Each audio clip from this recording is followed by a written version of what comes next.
Hey everyone, welcome to the early review of Boba Fett's Palace, set number 75326 with 732 pieces.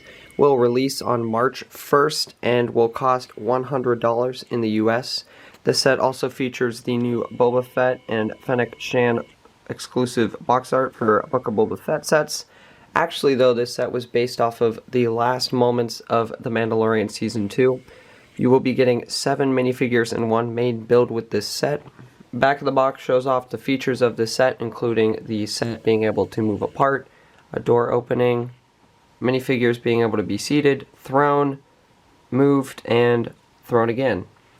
You can see that this set has 2 thumb tabs, unfortunately, but if you want to get in the box easier, just take a knife and run it down the side. It helps keep the box in premium condition. One interesting thing about this set is actually the instruction manual. It's actually really tall for the box being so wide, and that is because this part of the set gets so tall that if it wasn't put like this, you could not fit as many steps on each page. Just thought it was a little unique, and I might as well bring it up. But it is very unique looking. I don't know if I like it or not, but it kind of has to be like that. Our first minifig up is the Boba Fett minifigure, which is very similar to the one that we saw last year in the Slave 1 set. Really nice arm printing on this minifigure. Unfortunately, the armor and the helmet are still not the same color, and it just looks kind of ridiculous. There is some great leg printing and just a kind of normal looking brick-built gun for Boba, just like in the old set, but the arm printing with the yellow really adds a lot to this minifig, and there's some great back printing, as you can see. And then you're going to get nice printing all around the head, just some scratches on the back. Looks really good. Love this Boba Fett face. Moving on, we have Fennec Shan with a completely new hairpiece, which, I don't know, it doesn't quite look right. Unfortunately, you don't get her helmet in this set, but you have some awesome printing on the legs and torso. Great arm printing, great back printing. All around a pretty good minifigure. The hair is a little bit off, though. You have the serious face expression on the front, and then on the back you get a more calm face expression if you want to mess around with those. Next up, probably the most anticipated minifigure, we have Big Bib Fortuna. Unfortunately, they didn't make his minifigure any bigger, they just gave him a bigger head tail piece here, which does look really nice.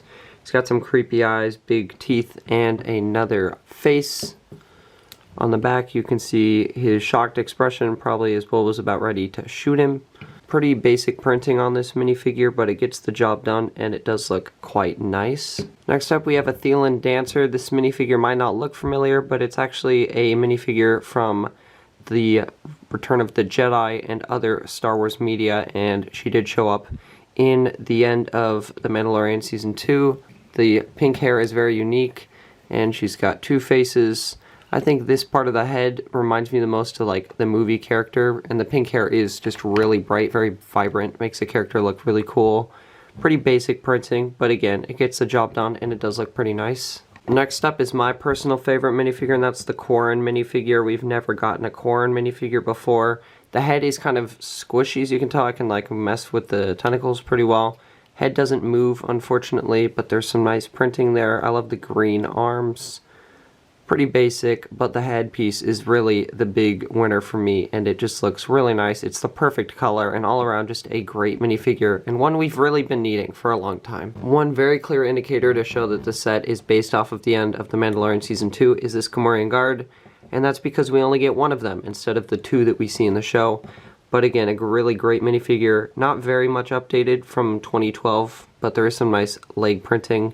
I feel like they've nailed this mold here, and it just looks so good, so no need to update it. Just keep doing what you're doing, LEGO. It looks great. And lastly, a classic minifig that comes with basically any set related to Jabba the Hutt.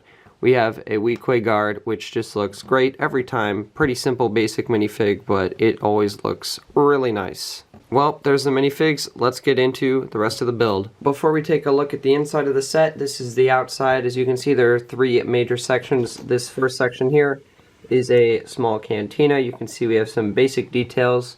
If you're going to be displaying the set, you're probably not going to be doing it from this side, but it doesn't look too bad. We have the main bulk of Jabba's palace right here, with a funny little detail of a snake that's actually clipped in so you don't lose it. This is going to work really well if you're putting the set on display, so that piece will never come loose. Then over here we have kind of the famous entrance to Jabba's palace. It's a little bit weird. The tower is split in the middle, so you can have minifigures up there. You can place the guard up here in his little spot. Works pretty well if you want to do that. Directly below that, you have a small little turret that you can swivel around to shoot at intruders.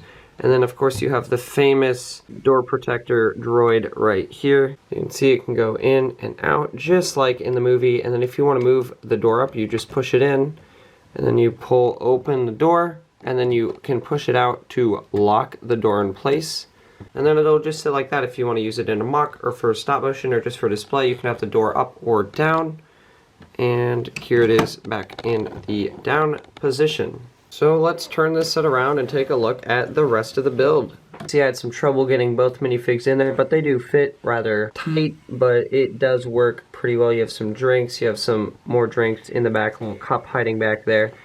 But a nice little cantina section with a interesting little roof. I don't know, it feels kind of lacking, but it definitely gets the job done. Now if we move to the other side here, we'll come back to the main section. You can see that's the entrance to the outside of the guard tower. We have some binoculars out there, and then your minifigs can walk out to the front. This part right here is what makes the eye go in and out, and then as you can see, if you want to watch the door go up and down from the inside, it just looks like this. We have a little control panel, presumably for the door, and then we actually have a little hidden feature right here. If you place an unwanted minifigure that's trying to break into Boba's palace, or I guess Bib's palace, you just set the minifigure up here.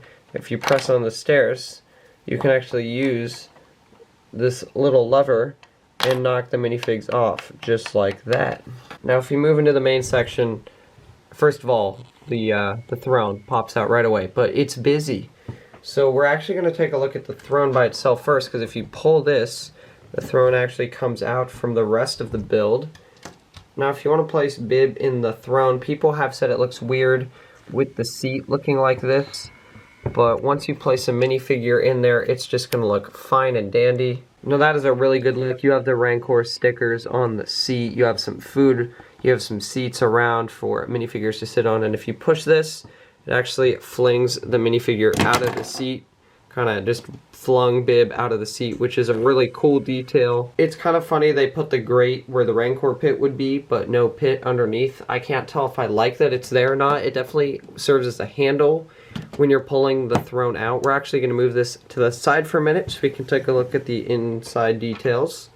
Underneath the throne, you can see there's some pistols, some weapons, and it could very well be some Beskar. I'm not quite sure what that's supposed to represent with those bars, but that's very cool.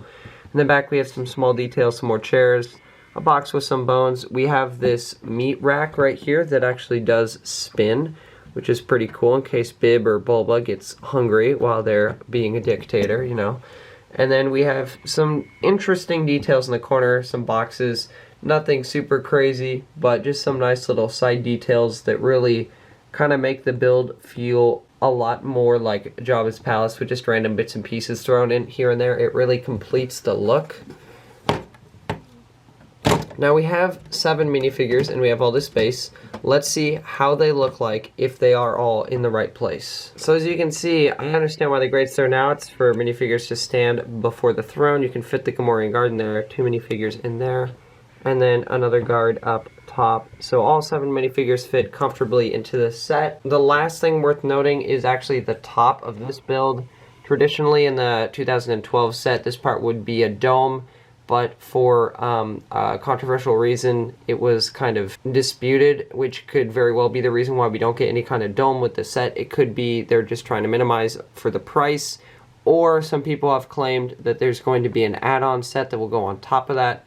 I don't think there's going to be an add-on set. It looks pretty complete. It's basic. It's not very fun, but it gets the job done, I suppose. Definitely not ideal, though. Now, an interesting detail is if you see these 2 stickers up here, they look really nice. The instruction manual will advise you to actually leave some space in between them so they go to the edges of these 2 pieces. I ignored that and put them together so you can see how it looks like this. I like it better. You can do what you want, but the instructions are going to tell you differently than how I did it. I just don't think it's going to look as good that way. So, the big question is this set worth $100? If you're a piece count person, You'll notice that the piece count is only 732 for a $100 set, so that might not be what you're going for. There are, however, a lot of big pieces in the set, which accounts for a lot of that 732 mark. The minifigures are fantastic for this set. You get 7 minifigures. Technically, all of them but Boba are exclusive. Some of them are reskins, but they are, at the moment, only available in this set. So 7 minifigures in a $100 set is fantastic. The build is a little bit lacking in size and in quality as far as accuracy to the show, but there are lots of play features. The throne itself is absolutely beautiful. I don't think we could have gotten anything better than that. While the cantina is nice, it is a bit small. The door is about perfect. That's all you could ask for with a $100 set. And this tower feels a little bit odd, but again, it does what it's supposed to do, and it adds some playability. Overall, I'd say this set is pretty good for the money. I actually was able to pick it up on sale and early, which was incredible. Very happy about that. If you want to get this set and you're watching this before March 1st, you might want to try your local Costco. If not, you're going to find this in all of your normal retailers or on lego.com, Amazon, or wherever else you might shop. It's going to be there. Overall, this might not be a day one pickup set for everyone, but it definitely is one that everyone should consider getting at some point down the line. It's a very fun set. The minifigures, again, are fantastic. The build is a good display model, I think, at least from the front. And if you want to take that grate off, it'll make it all the same size, which is really great for display. Anyway, guys, that's going to do it for today. So if you enjoyed the video, leave me a comment, like the video, and consider subscribing. These reviews are always fun to make, and since I was able to get my hands on this early, I thought a review would be a good idea so all of you can see this set and decide if you want to buy it or not. Anyway, that's it for today. Peace out.